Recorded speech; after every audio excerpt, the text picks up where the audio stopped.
જેઠ સુદ 11 જેને ભીમ એકાદશી અને નિર્જલા એકાદશીના નામે ઓળખવામાં આવે છે. કહેવાય છે કે મહાભારતની કથાનું એક પાત્ર ભીમ, જેને ભૂખ જબરી લાગતી હતી, એ ઘણું ખાતો હતો. આથી એને વૃકોદર નામ અપાય. વૃક શબ્દનો સંસ્કૃતમાં અર્થ શિકારને ચારે બાજુથી ઘેરીને છીનવીને ઝપટ મારીને ખાતું પ્રાણી, જેમાં વરુ, કૂતરું અને શિયાળનો સમાવેશ થાય છે. આવી તીવ્ર જઠરાગ્નિ વાળી વ્યક્તિને વૃકોદર કહેવામાં આવે છે, એટલે કે એના પેટમાં વૃક નામે અગ્નિ રહેલ હોય છે. પૌરાણિક કથા અનુસાર જેઠ સુદ 11નું નામ નિર્જલા એકાદશી છે. તેને ભીમ એકાદશી પણ કહેવામાં આવે છે અને એનું મહાત્મ્ય કચ્છ કાઠિયાવાડમાં વિશેષ જોવા મળે છે. વર્ષની 12 સુદ પક્ષની એકાદશી ના થઈ શકવાના કારણે અત્યાધિક ભોજન કરનાર ભીમસેન આ એકાદશીનું વ્રત ફક્ત આત્મની જેટલા જળ ઉપર રહીને કર્યું હતું. આથી આ એકાદશીનું નામ ભીમ 11 પડ્યું છે.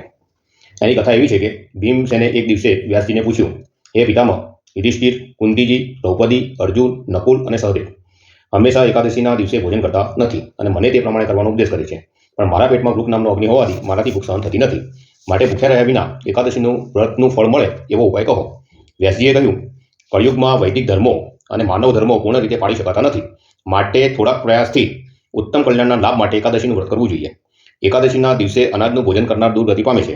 બધી એકાદશીઓ તારાથી ન થાય તો વૃષભ સંક્રાંતિ અથવા મૈથુન સંક્રાંતિનીમાં જેઠ માસના શુક્લ પક્ષમાં જે એકાદશી આવે છે તે વ્રતો તારે કરવું જોઈએ. તે દિવસે આચમન પૂરતું જળ લેવું, પણ 11ના સૂર્યોદયથી 12ના સૂર્યોદય સુધી અન્ય પ્રકારે જળ પણ પીવું નહીં. અને ઉપવાસ કરી પ્રભુ ભક્તિ કરવાથી વર્ષની 12 શુક્લ એકાદશીના ફળની પ્રાપ્તિ થાય છે. એટલે નિયમપૂર્વક મુખ શુદ્ધિ કરીને સંકલ્પ કરવો, જેઠ સુદ એકાદશીને દિવસે આહાર તથા જળનો ત્યાગ કરીશ. આખો દિવસ શ્રી વિષ્ણુજીનું ભજન, હરિકથા શ્રવણ તથા એકાદશીનું કથાનું શ્રવણ કરીશ. વળી દેવ અને બ્રાહ્મણોની સેવા કરી. અસત્ય બોલવું નહીં. નીચ અને નાસ્તિક સાથે વાર્તાલાપ પણ કરવો નહીં. રાત્રિએ ઉત્સાહપૂર્વક જાગરણ કરવું. 12ના દિવસે સ્નાનાદિ નિત્યક્રિયાઓ આટોપી શ્રી વિષ્ણુ ભગવાનનું પૂજન કરી બ્રાહ્મણને ભોજન, ગૌદાન વગેરે શક્તિ મુજબ આપી પછી પારણા કરવા. આ રીતે ભીમસેને એકાદશીનું વ્રત કર્યું. આથી ભીમ જેવા ભૂખ્યા ન રહી શકવાવાળા માણસે પણ જો 11નો ઉપવાસ કર્યો હોય અને એને ફળ મળ્યું હોય તો આ એકાદશી જે છે એ પછીથી ભીમ 11 તરીકે પ્રસિદ્ધ થઈ. લોકોની માન્યતા છે કે સૂર્યચંદ્રના ગ્રહણમાં કુરુક્ષેત્ર તથા કાશીની યાત્રાથી જે ફળ મળે છે એ એનાથી પણ વધુ ફળ નિર્જલા એકાદશીના ઉપવાસ અને વ્રતથી થાય છે. શ્રી કૃષ્ણ અવતાર સમયે સંવત્સરની શરૂઆત માગસર મહિનાથી થતી હતી, જે કાલખંડમાં જેઠ મહિનાની સુદ 11 બરાબર મધ્યમાં આવે છે. આમ સંવત્સરના મધ્યમાં આવતી એક એકાદશી નિર્જલ એટલે કે પાણી પણ પીધા વિના વ્રત તપ ઉપવાસ કરાય તો વર્ષની સર્વ એકાદશીનું શુભ ફળ મળી જાય એવું કહેવામાં આવે છે. જેઠ માસની શુક્લ પક્ષની 11 રેભ્ય મુનિના આરાધ્ય દેવ શ્રી હરિના ઋષિકેશ સ્વરૂપનું પૂજન અર્ચન કરાય છે. એ દિવસે જલકુંભ અર્પણ કરવાની સાથે સાથે આમ્રફળ એટલે કે કેરીનું અર્ધ્ય પણ અપાય છે. અત્યારે ગ્રીષ્મનો ઉત્તરાર્ધ ઋતુકાળ ચાલે છે, જેમાં વાયુનો સંચય થાય છે. વાયુ પોતાના ગુણકર્મથી પ્રકોપિત ના થાય એ માટે આહારમાં મધુર, અમ્લ, કષાય, રસવાળા ફળનો ઉપયોગ કરાય છે. આ 11 સાથે કેરીનું મહાત્મ્ય વર્ણવેલ છે. ગુજરાતીમાં કેરી શબ્દ આંબાના ફળ માટે છે. આંબાના ફળનો આકાર જૂના જમાનામાં બાવડું એટલે કે બાજુબંધ ઉપર એક ઘરેણું જે ધારણ કરવામાં આવતું હતું એને કેયુર કહેવામાં આવે છે. એના જેવું દેખાય છે. કળા કરતો મોર જે છે એને સાઈડથી જોવામાંથી જે આકાર દેખાય એને કેયુર કહેવામાં આવે છે. આથી ગુજરાતમાં કેયુરનું કેરી થઈ ગયું, આમ્રનું આંબો થઈ ગયું. આમ્ર શબ્દ આ વૃક્ષના પંચાંગ ખાટા હોવાના કારણે પડે છે. જેઠ માસમાં ગરમીથી આમ્રફળ એટલે કે કેરી કુદરતી રીતે પક્વ થઈ અમ્લમાંથી મધુર બનતા સ્વાદિષ્ટ થાય છે. આથી જેઠ સુદ 11થી શ્રી હરિના ચરણે ફળોનો રાજા પક્વ કેરી પ્રસાદ રૂપે ધરી અને આરોગાય છે. આરોગ્યની દ્રષ્ટિએ કેરીનું પોષણ મૂલ્ય ઘણું વધારે છે. આ ગ્રીષ્મમાં બળ આપનાર પણ છે. કેરીનો રસ આયુર્વેદિક દ્રષ્ટિકોણથી બલ્ય, ગુરુ, વાતવર, સર અને ભૂષણ છે. પણ જો વધારે ખાવામાં આવે તો અરજ્ય એટલે કે અરુચિ પેદા કરનાર છે. કફને પણ વધારે છે. પાકી કેરીમાં કાર્બોદિત અને પ્રોટીન ઉપરાંત ફેટ પણ છે.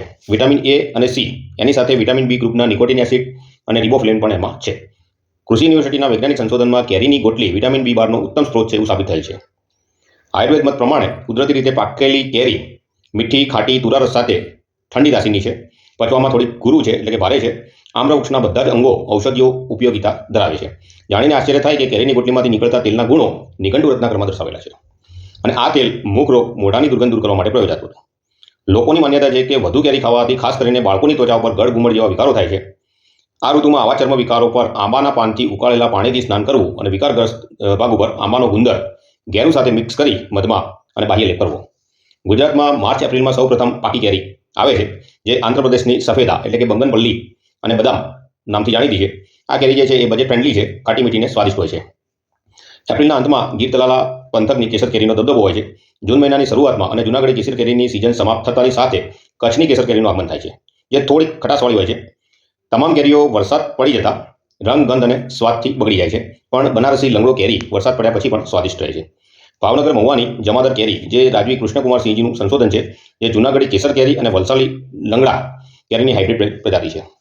કેરીનો રસ ખાતા પછી પાણી પીવું બેસ્વાદ લાગે છે, એટલે કે પ્રકૃતિનો પણ કદાચ આદેશ છે કે કેરીના રસ ખાતા પછી પણ પાણી વધુ પીવું શ્રેયકર નથી. આથી જેઠ સુદ 11 મહાત્મ્યમાં કેરીના રસના ભોજન પછી નિર્જલ વૃત્તિ સ્વાસ્થ્ય રક્ષણના હેતુથી ઉમેરાયું હશે. જેઠ સુદ 11 પછી આદ્ર નક્ષત્રમાં સૂર્ય પ્રવેશે છે. આથી વાતાવરણમાં ભેજનું પ્રમાણ ક્રમશઃ વધતું જાય છે. ભેજ અને ગરમીથી ક્લેદ પેદા થાય છે. કૃમિ ક્લેદના કારણે પેદા થઈ શકે છે અને કેરી પણ આ વાતાવરણના ફેરફારથી પચપચી જાય છે. એની અંદર પણ કીડા પડી જાય છે. સ્વાદગંધ વિકૃત થાય છે. આથી ધાર્મિક દ્રષ્ટિકોણથી નહીં, પણ મૂળભૂત સ્વાસ્થ્યના દ્રષ્ટિકોણથી આદ્ર નક્ષત્ર બેસ્યા પછી કેરી ખાવી ના જોઈએ. જેઠ સુદ 11 પછી વધુ પડતી આદ્રતા શરીરમાં ક્લેદ ઉત્પન્ન કરે છે. માટે સાવ નિર્જલ તો નહીં, પણ જળનો વધુ પ્રયોગ કરવો ના જોઈએ. આવનારી ઋતુ વર્ષા ઋતુ છે. એમાં પુષ્કળ જળ વરસે છે. એમ છતાં જળ એ જ જીવન છે. જળનો વિવેકસભર ઉપયોગ, સંગ્રહ અને દાન કરવાનો સંકલ્પ આ એકાદશી આપણને શીખવે છે. પ્રકૃતિ સાથે માનવ જીવનને સમૃદ્ધ કરવાનો સંદેશ આપે છે. આ એકાદશીએ કરેલા સ્નાન, દાન, જપ, હોમ, પૂજન તથા ભજન અક્ષય રૂપે રહે છે અને સુપાત્રને દાન કરવાથી સંપત્તિમાં વૃદ્ધિ થઈ મનની શાંતિ થવાથી પરમાત્માની પ્રાપ્તિ માર્ગમાં સુલભતા પ્રાપ્ત થાય છે. વિડીયો જોવા બદલ આભાર. જાણકારી નવીન લાગી હોય તો ચેનલને લાઇક, શેર તેમજ સબસ્ક્રાઇબ કરશો. ધન્યવાદ.